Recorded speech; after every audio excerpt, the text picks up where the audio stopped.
कबूतर, मिठू तोता और कालू कौवा तीनों दोस्त थे। वो सब मिलकर जंगल में लकड़ियाँ काटने जाया करते। कालू कौवे के पास साइकिल था।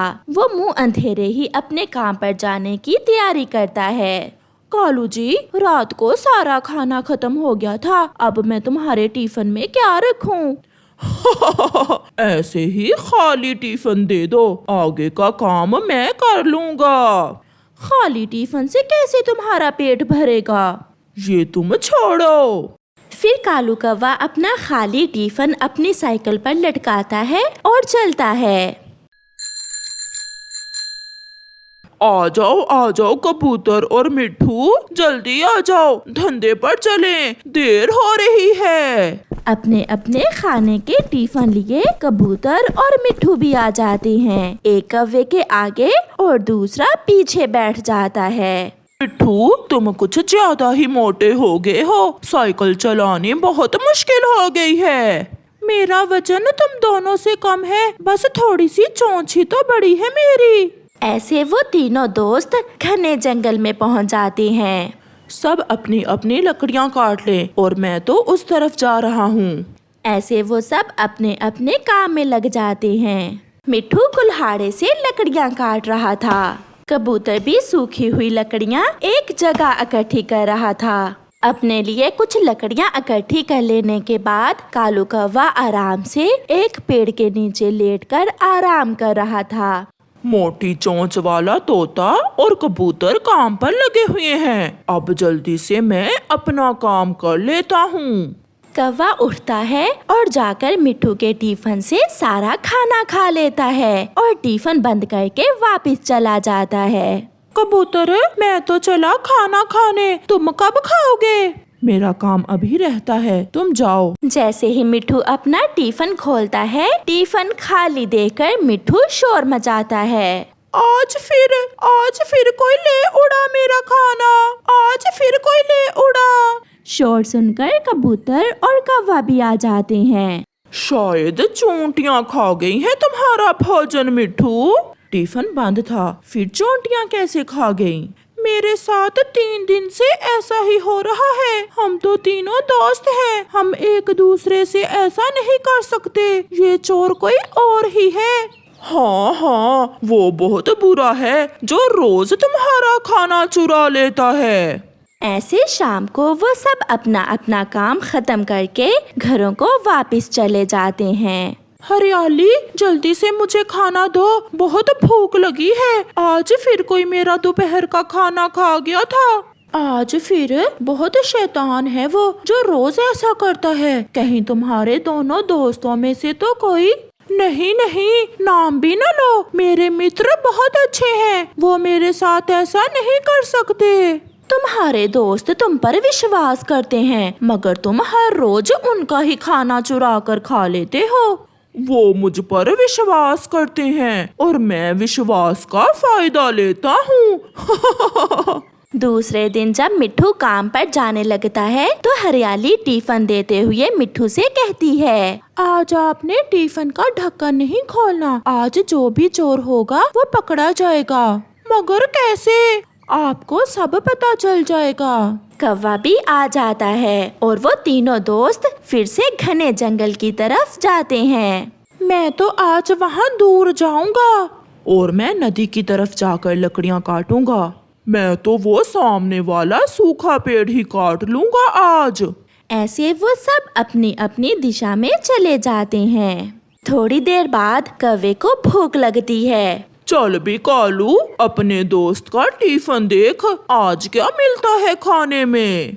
कौवा जल्दी से जाकर मिठू के टिफिन का ढक्कन खोल देता है। अंदर से मधुमक्खियाँ निकलकर कौवे पर हमला कर देती हैं। बचाओ, मैं मर गया, कोई मुझे बचा ले। शोर सुनकर कबूतर और मिठू तोता भी आ जाते हैं।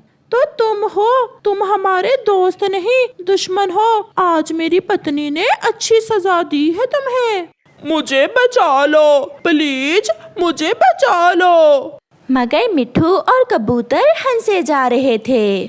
घर वापसी पर कौवा रो रहा था क्योंकि आज वो बहुत मोटा हो गया था। ऐसे कौवे को चोरी की सजा मिलती है। प्यारे दोस्तों, इस कहानी से हमें सीख मिलती है कि चोर कितनी भी होशियारी कर ले, एक ना एक दिन तो पकड़ा ही जाता है। कुकू बहुत दयालु बच्चा था। वो हमेशा दूसरों की मदद किया करता था। एक दफा कुकू अपने दोस्त किकी के साथ स्कूल से वापस आ रहा था। जग्गू और उसका दोस्त बुलबुला भी घर की तरफ जा रहे थे कि अचानक एक बूढ़ी फाख्ता वहाँ से गुजरते हुए पेड़ से टकराकर गिर जाती है और उसका अनाज भी गिर जाता है। जग्गू और उसका दोस्त बुलबुला ये सब देखकर हंसने लगते हैं।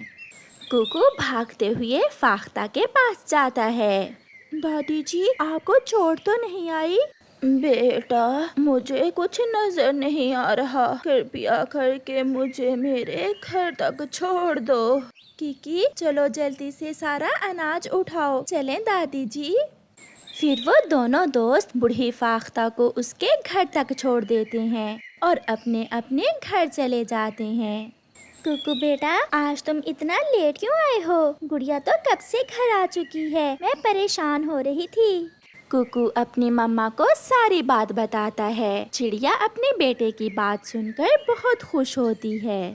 शाबाश मेरे बच्चे, हमें हमेशा मुश्किल समय में दूसरों की मदद करनी चाहिए। रात हो जाती है, सब सो जाते हैं, मगर कुकू अभी भी बूढ़ी फाख्ता के बारे में सोचकर परेशान था क्योंकि बूढ़ी फाख्ता घर में बिल्कुल अकेली थी। कुछ देर बाद कुकू भी सो जाता है।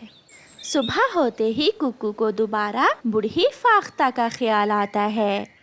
मम्मा, क्या मैं स्कूल के बाद फाख्ता दादी को देखने जा सकता हूँ? शायद वो अकेली ही रहती है, मुझे उनकी चिंता हो रही है। हाँ बेटा, जरूर तुम जा सकते हो और जाते हुए उनके लिए कुछ खाने के लिए भी ले जाना। हाँ मम्मा, जरूर, मैंने तो ये सोचा ही नहीं। फिर स्कूल से छुट्टी के बाद कुकू अपने दोस्त किकी से कहता है, किकी, चलो फाख्ता दादी को देख कर आते हैं। हाँ चलो, चलते हैं। फिर वो दोनों दोस्त फाख्ता के घर में जाते हैं। बूढ़ी फाख्ता तो बुखार से नढाल पड़ी थी। किकी, तुम दादी के पास रुको, इनको पानी पिलाओ, मैं डॉक्टर को लेकर अभी आता हूँ।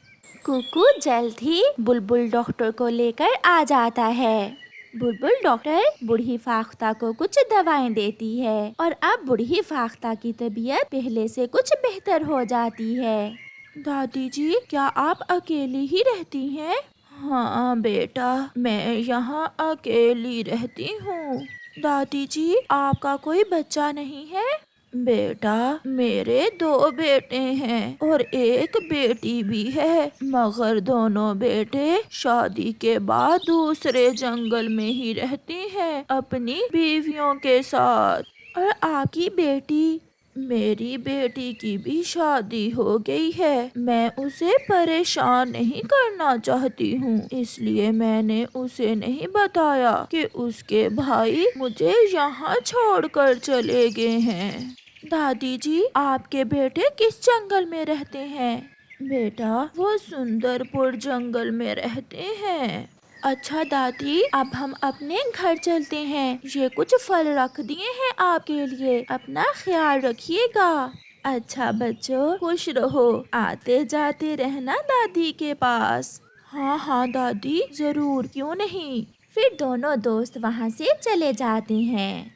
रास्ते में किकी कुकू से कहता है, यार कुकू, क्यों ना हम सुंदरपुर जंगल जाएं और दादी के बेटों को समझाएं। किकी, वो हमारी बात नहीं समझेंगे, हम कल सुबह मम्मा को साथ लेकर जाएंगे। हाँ, ये ठीक रहेगा। चलो फिर बाय बाय, कल मिलते हैं। हाँ ठीक है दोस्त, बाय बाय। अगली सुबह कुकू अपनी मम्मा को साथ लेकर आता है और किकी भी आ जाता है। फिर वो तीनों सुंदरपुर जंगल जाते हैं। पूछते पछाते वो तीनों फाख्ता के बेटों के घर पहुंच जाते हैं। वो दरवाजे पर दस्तक देते हैं। फाख्ता का बेटा बाहर आता है। फिर चिड़िया उसे उसकी माँ के बारे में बताती है। آپ کا بہت بہت شکریہ جو آپ نے میری ماں کا خیال رکھا، ہمیں اندازہ نہیں تھا کہ وہ بیمار ہیں۔ بھائی جی، ماں باپ بڑی مشکل سے اپنے بچوں کو پالتے ہیں، ان کو پڑھاتے ہیں، ان کے سارے بوجھ اٹھاتے ہیں اور آخر یہی ماں باپ ان کے لیے بوجھ بن جاتے ہیں۔ اگر کل آپ کے بچے آپ کو اس طرح اکیلے چھوڑ جائیں تو آپ کو کیسا لگے گا؟ فاختہ کا بیٹا یہ سب سن کر بہت شرمندہ ہوتا ہے۔ فاختہ کا بیٹا اپنی ماں کے پاس واپس آتا ہے۔ بوڑھی فاختہ اپنے بیٹے کو دیکھ کر بہت خوش ہوتی ہے۔ مما، کتنی خوشی ملتی ہے نا دوسروں کو خوشی دے کر۔ اب میں سکون کی نیند سوؤں گا، میں بہت خوش ہوں آج۔ اور میں بھی میرے بچے۔ پھر وہ مسکراتے ہوئے اپنے گھر چلے جاتے ہیں۔